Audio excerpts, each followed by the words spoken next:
Back to my channel Prahan and Payal vlogs. Friends, मैं हूँ Payal and thank you so much for all your love and support. Video के content आपको थोड़े से भी पसंद आते हैं तो अपना वैल्यूएबल फीडबैक मुझे कमेंट सेक्शन में देना मत भूलिएगा। आपके हर एक फीडबैक से मुझे बहुत ही मोटिवेशन मिलता है। और फ्रेंड्स, 2024 आ गया है। ऑलमोस्ट 7-8 दिन भी चले गए हैं। दिन के साथ साथ महीने भी कहाँ चले जाएंगे पता ही नहीं चलेगा। और हर नए साल पे कहीं ना कहीं कोई ना कोई लोग नया नया रिजोल्यूशंस लेते हैं कि मैं नए साल में ये करूँगा, वो करूँगी। और इस तरह से कुछ मैंने भी रिजोल्यूशन तो नहीं, लेकिन 2 अच्छी हैबिट डालने की कोशिश की है। और देखते हैं आगे वीडियो में। अभी कॉफ़ी पीने के बाद मैंने डिनर के लिए थोड़ी सी तैयारियाँ कर ली है। जैसे मैंने कढ़ी वगैरह बना दिया है और खिचड़ी के लिए चावल और दाल को मैंने अभी भिगो के रख दिया है। मेरे हस्बैंड दोपहर में नहीं आए थे तो उनकी सब्जी पड़ी है, आएंगे सो गर्मा गर्म उनको डिनर करके दे दूंगी। और आज ब्रांड की स्केटिंग क्लास में अभी मैम का मैसेज आया कि छुट्टी है। सो चौपाटी पे अभी यहाँ पे सप्ताह लगी है, कुछ स्वामीनारायण संप्रदाय की है शायद, वहाँ पे हम लोग जाएंगे। और बाहर से तो बहुत ही बढ़िया दिख रहा था, कुछ प्रदर्शन वगैरह लगा है। सो बस अभी मैं और प्राण रेडी हो गए हैं। सो वहाँ पे जाते हैं और वहाँ से आने के बाद हम लोग डिनर करेंगे। और देखिए आज प्राण ने क्या लिया है, ये देखिए, सबको डराता है पहन पहन के। नहीं ओए बापा, मुझे डर लगे। प्राण डर लगे। इसको खुद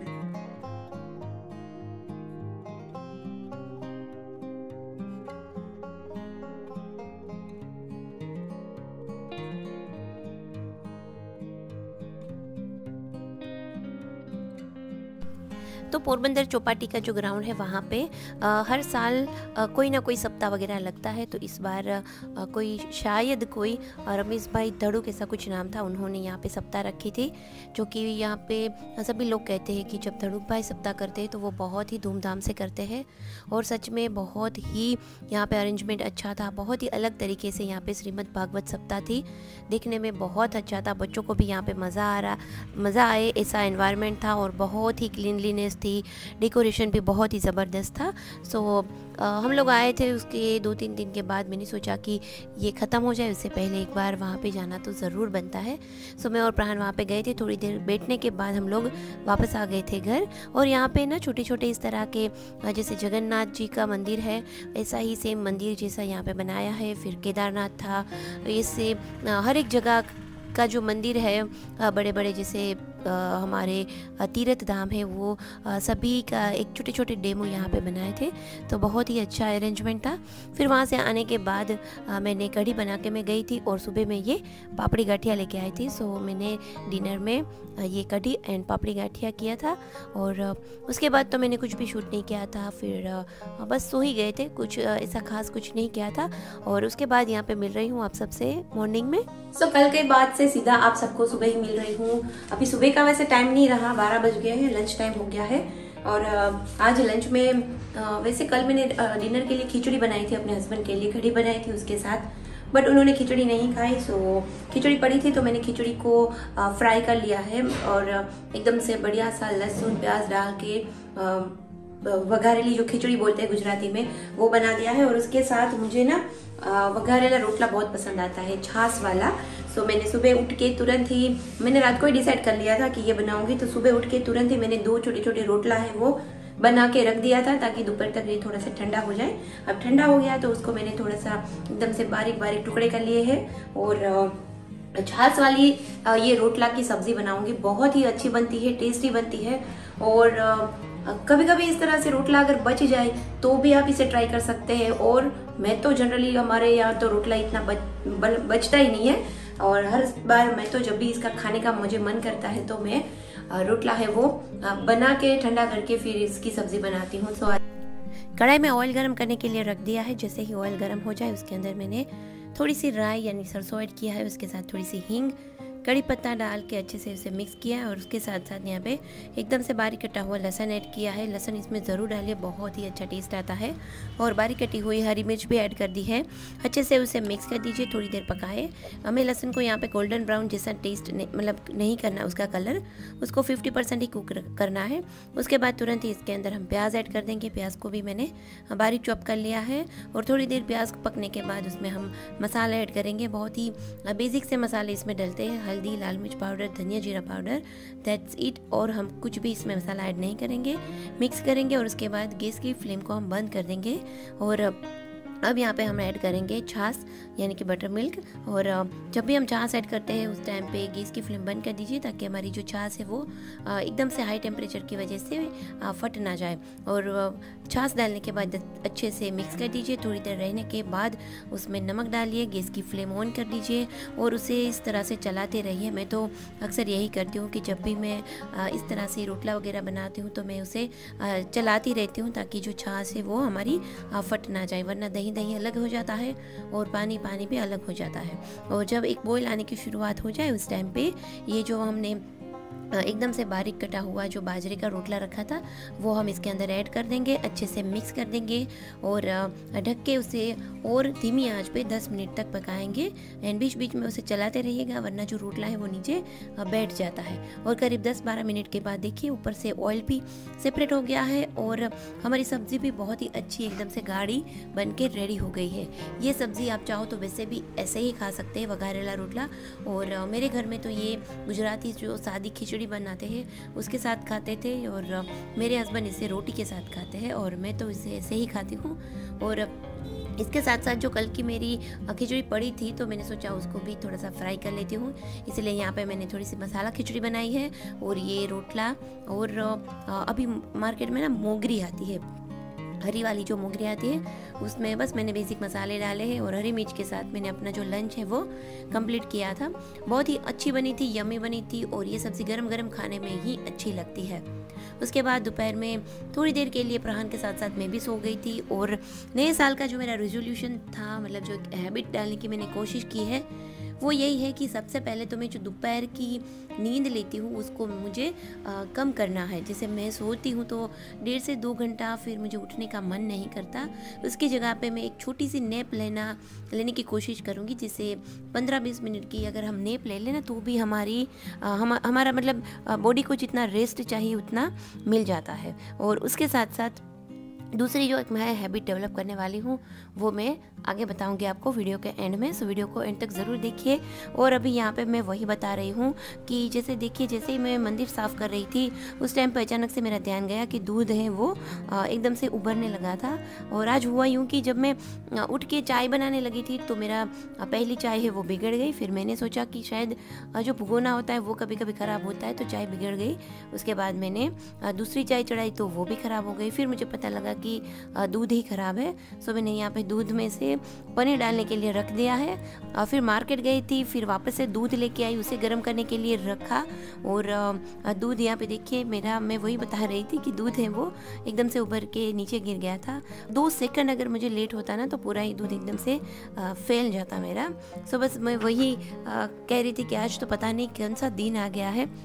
बस उसके बाद फिर से मैंने अपना जो काम कर रही थी वो करने लगी। मुझे मंदिर थोड़ा सा साफ़ करना था, किचन में मंदिर रखा है तो यहाँ पे वघार वगैरह का मतलब चौक के वो जो उठते हैं ना, तो वो मंदिर को हमें रेगुलरली मुझे क्लीन करना पड़ता है, वरना एकदम से चिपचिपा जैसा हो जाता है। और ये वाला मेरा जो मंदिर है, मेरी शादी हुई थी उस टाइम पे मैंने लिया था और उसके बाद थोड़ा सा मुझे इसको चेंज करना था तो मैंने उसमें कलर कर दिया है। और अभी भी मैं सोच रही हूँ कि उसमें कुछ और चेंजेस करूँ तो 6-8 महीना निकल जाए, उसके बाद तो हमारे घर में हम लोग चले जाएंगे तो वहाँ पे तो दूसरा मंदिर बनवाएंगे हम। और बस यहाँ पे भगवान की शाम के वो जो हम दीवा बत्ती वगैरह करते हैं वो दिया जला दिया था और आरती कर ली थी भगवान की।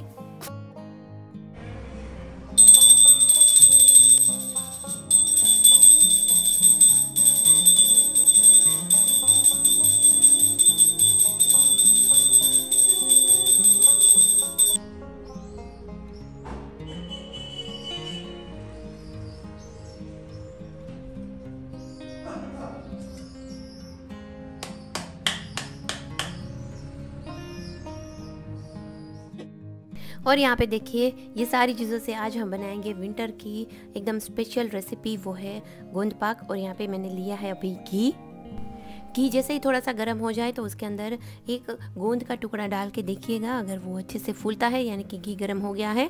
अभी उसको थोड़ा टाइम लगेगा। इसको मैं गुड़ में बना रही हूँ, सो ये बहुत ही हेल्दी रेसिपी है, इसे आप ज़रूर से ट्राई कीजिएगा।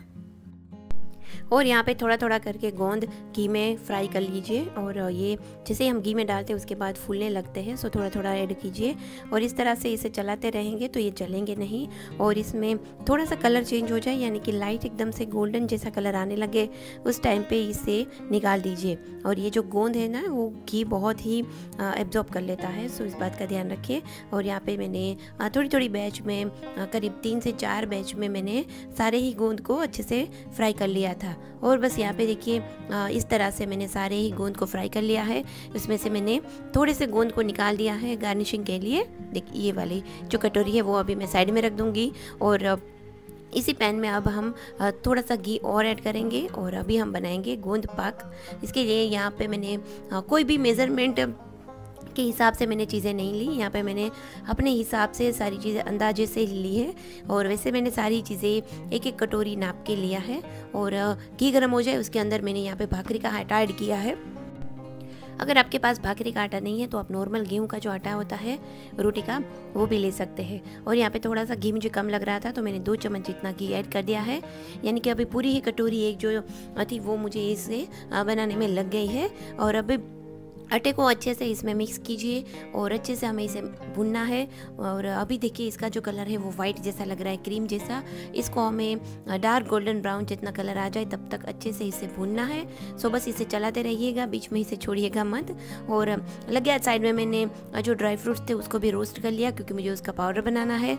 और जो गोंद मैंने फ्राई करके रखा था उसको भी मैंने थोड़ा थोड़ा कटोरी की हेल्प से प्रेस करके थोड़ा थोड़ा तोड़ दिए हैं, उसके टुकड़े कर दिए हैं। और यहाँ पे मैं अभी स्मेल कर रही थी तो एकदम से आटे में से बढ़िया सी खुशबू आना शुरू हो गया है और हमारे जो आटे का कलर है वो भी चेंज हो गया है।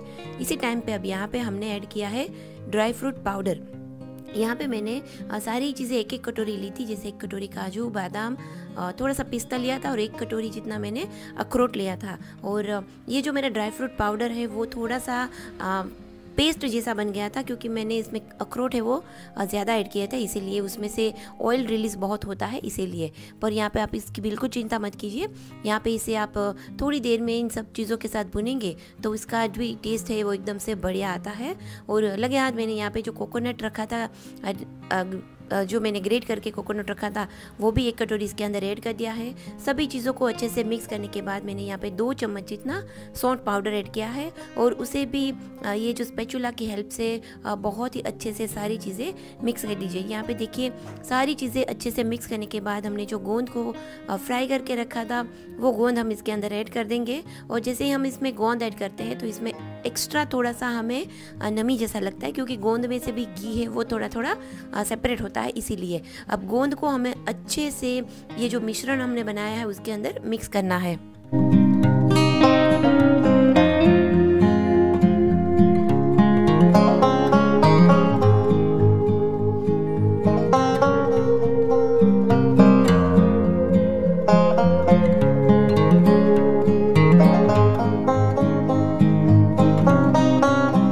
गोंद को अच्छे से मिक्स करने के बाद गैस की फ्लेम बंद कर दीजिए और बंद गैस की फ्लेम के बाद आप इसके अंदर ऐड कीजिए 1 कटोरी जितना गुड़। यहाँ पे सारी चीज़ें अंदाजे से नापेंगे, आपको एकदम से मतलब वीडियो में जितना मैंने क्वांटिटी ली है उसके हिसाब से बनाएंगे तो बहुत ही परफेक्ट मेजरमेंट आ जाएगा। यहाँ पे जैसे ही हम गुड़ डालेंगे तो करीब 2 से 3 मिनट में गुड़ है वो आसानी से इसमें डिज़ोल्व हो जाता है, मतलब पिघल जाता है। और देखिए एकदम से बढ़िया मिक्स कर दिया है मैंने और एक थाली को मैंने घी लगा के पहले से ही ग्रीस करके रखा था। तो ये सारा ही जो मिश्रण है वो हम थाली में अच्छे से उसे स्प्रेड कर देंगे। यहाँ पे 1 कटोरी की हेल्प से मैं उसे अच्छे से इवनली स्प्रेड कर रही हूँ। और उसके बाद ये जो एजिस होती है उसमें सिलिकॉन ये जो स्पैचुला होता है उसकी हेल्प से करेंगे ना तो बहुत ही अच्छी सी उसकी जो एजिस होती है वो भी अच्छे से सेट हो जाएगी। और ऊपर से बस गार्निश कर दीजिए। मैंने यहाँ पे जो गोंद को फ्राई करके रखा था मैंने वो सारे ऐड कर दिए, उसके साथ साथ बारीक कटे हुए यहाँ पे पिस्ता रखे हैं, सो पिस्ता को भी ऊपर से अच्छे से गार्निश कर दीजिए और हमारा जो गोंद पाक है वो रेडी हो जाएगा। आप चाहो तो ऊपर से थोड़ा सा कोकोनट भी ऐड कर सकते हैं गार्निशिंग में। और 1 कटोरी की हेल्प से थोड़ा थोड़ा उसको ऊपर से प्रेस कर दीजिए ताकि वो ऊपर से जो गार्निश के हमने सारी चीज़ें डाली है वो गिर ना जाए। और बस हमारा गोंद पाक खाने के लिए रेडी है। मुझे तो ये गर्मा गर्म ही बहुत ही अच्छा लगा था तो मैंने थोड़ा थोड़ा तो उसमें से ही खा लिया था। और जब भी ये गरम गरम होता है उसी टाइम पे इसमें कट्स लगा दीजिए, ताकि ये जब ठंडा हो जाएगा, रूम टेम्परेचर पे आ जाएगा, तब इसमें थोड़ा सा मुश्किल होता है कट्स लगाना, क्योंकि बीच बीच में ये जो गोंद के टुकड़े आ जाते हैं इसीलिए। और यहाँ पे पहले मैं नाइफ़ से कर रही थी, बट उसके बाद मुझे लगा कि ये वाला जो पिज़्ज़ा कटर आता है ना उससे करूँगी तो एकदम से जल्दी भी हो गया था और एकदम से मस्त उसमें कट्स लगे थे। तो बस अभी यहाँ पे कट्स लगा दिए हैं। अब उसको थोड़ी देर के लिए ठंडा होने रख देती हूँ, तब तक हमें डिनर की तैयारियाँ कर लेती हूँ। और बस देखिए हस्बैंड की रोटी बना दी है और तब तक हमारा जो गोंद था वो भी अच्छे से सेट हो गया है। तो गोंद पाक हमारा रेडी है। विंटर में इसे ज़रूर ट्राई कीजिएगा, बहुत ही हेल्दी है। इसमें हमने गुड़ डाला है और कुछ भी ऐसी चीज़ नहीं डाली है, और घी हमने जो डाला है तो इतना घी तो बनता है। वैसे इतनी सर्दियों में ये एक पीस भी आप खाओगे ना तो भी इनफ हो जाएगा, क्योंकि इसके अंदर गोंद है, फिर घी है, और उसके साथ साथ ड्राई फ्रूट्स का पाउडर भी मैंने बहुत सारा ऐड किया है। सो ये वैसे बहुत ही हेल्दी हो जाता है एक पीस भी। और डिनर के बाद किचन साफ़ किया और आ गई हूँ हॉल में।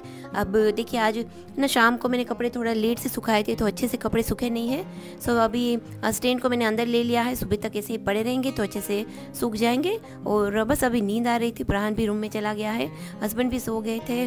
और उसके बाद मैं अपना थोड़ा सा जो मी टाइम होता है वो ले रही हूँ। और दूसरी एक जो चीज़ मैंने बताई थी कि मैं इस साल से नई एक हैबिट डालने की मैंने जो कोशिश स्टार्ट की है वो है रीडिंग।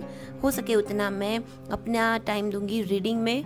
देखिए वैसे मैं यूट्यूब में वीडियोस बनाती हूँ, उसके साथ साथ मैं घर भी संभालती हूँ, बाहर के सारे काम भी मैं ही मैनेज करती हूँ, तो इस सब चीज़ों में मुझे खुद के लिए टाइम नहीं मिलता। सो हमें अपने लिए टाइम निकालना भी बहुत ज़रूरी होता है। जो चीज़ें हमें अच्छी लगती है वो हमें ज़रूर करनी चाहिए। जो एक्टिविटी हमें अच्छी लगती है, मुझे तो लगता है कि आप उसको ज्वाइन कर ले। अगर अड़ोस पड़ोस में कहीं भी कुछ भी ऐसी चीज़ें हो रही है तो आप उसे ज़रूर ट्राई कीजिए, एक्सरसाइज कीजिए, जिम जाइए, जुम्बा कीजिए। बट मुझे घर में बैठ के रीडिंग करना अच्छा लगता है। सो बस मैंने सोचा है कि मैं रीडिंग करूँगी, और उसके साथ साथ जो भी बुक्स में से अच्छी अच्छी जो चीज़ें मुझे लगेगा कि ज़रूरी है उसको मैं नोट डाउन भी करती जाऊँगी। सो मैंने यहाँ पे एक डायरी रखी है जिसके अंदर मैं कौन सी बुक रीड कर रही हूँ और कौन सी डेट में मैं नोट डाउन कर रही हूँ वो सभी चीज़ें लिखती जाऊँगी। और लगे हाथ इसी बुक में मैं अपने सारे एक्सपेंसेस भी लिखूँगी।